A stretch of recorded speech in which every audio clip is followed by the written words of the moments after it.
Hi friends, ఇవాళ మనం సింపుల్గా ఇడ్లీ, దోశ లేదా ఏదైనా బ్రేక్ఫాస్ట్లోకి పల్లీ చట్నీ లేదా పుట్నాల చట్నీ అని కూడా అంటారు.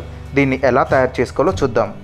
ముందుగా ఓ మిక్సీ జార్లో ఓ అరకప్పు వేయించిన వేరుశనగపప్పు, ఇక్కడ అరకప్పు అంటే 100 గ్రాముల వేయించిన వేరుశనగపప్పు వేసుకొని, అలాగే అందులో ఇంకొక అరకప్పు శనగపప్పు లేదా పుట్నాల పప్పు అని కూడా అంటారు, అవి ఒక 100 గ్రాములు వేసుకొని, ఆ తరువాత ఒక పెద్ద సైజు వెల్లుల్లిపాయని చిన్న రెబ్బలుగా చేసుకొని వేసుకోవాలి.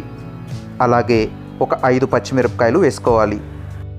ఇప్పుడు ఒక 1/2 టేబుల్ స్పూన్ సాల్ట్ లేదా మీ రుచికి తగినంత సాల్ట్ వేసుకొని, ఆ తరువాత అందులో ఒక ఫుల్ కప్ వాటర్ పోసుకోవాలి. మనం ఏదైతే వేరుశనగ పప్పు వేసుకున్నామో దాంతో ఒక ఫుల్ కప్ వాటర్ పోసుకొని మిక్సీ జార్ పెట్టేసి మెత్తగా గ్రైండ్ చేసుకొని పక్కన పెట్టుకోవాలి.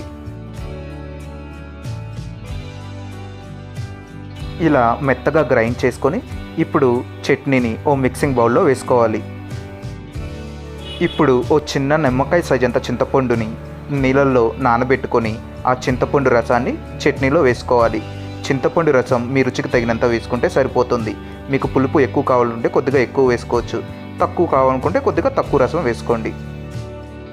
ఇప్పుడు స్టవ్ పైన ఒక కడాయి పెట్టి అందులో కొద్దిగా ఆయిల్ వేసి, ఆయిల్ కొద్దిగా వేడెక్కిన తర్వాత అందులో కొద్దిగా జీలకర్ర, ఆవాలు వేసి, అలాగే అందులో కొద్దిగా ఒక 4-5 ఎండుమిరపకాయలు, అలాగే కొద్దిగా కరివేపాకు వేసి కొద్దిగా ఫ్రై చేసుకొని, ఆ తరువాత స్టవ్ ఆఫ్ చేసి ఆ తాలింపుని చట్నీలో కలుపుకోవాలి.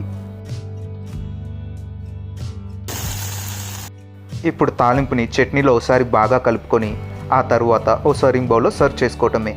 ఇంతే ఫ్రెండ్స్, సింపుల్గా పల్లీ చట్నీ తయారు చేసుకోవటం. మీకు కనుక ఈ వీడియో నచ్చినట్లయితే లైక్ చేయండి, షేర్ చేయండి. మరిన్ని వీడియోస్ కోసం మా ఛానల్ సబ్స్క్రైబ్ చేసుకోవడం మాత్రం మర్చిపోకండి.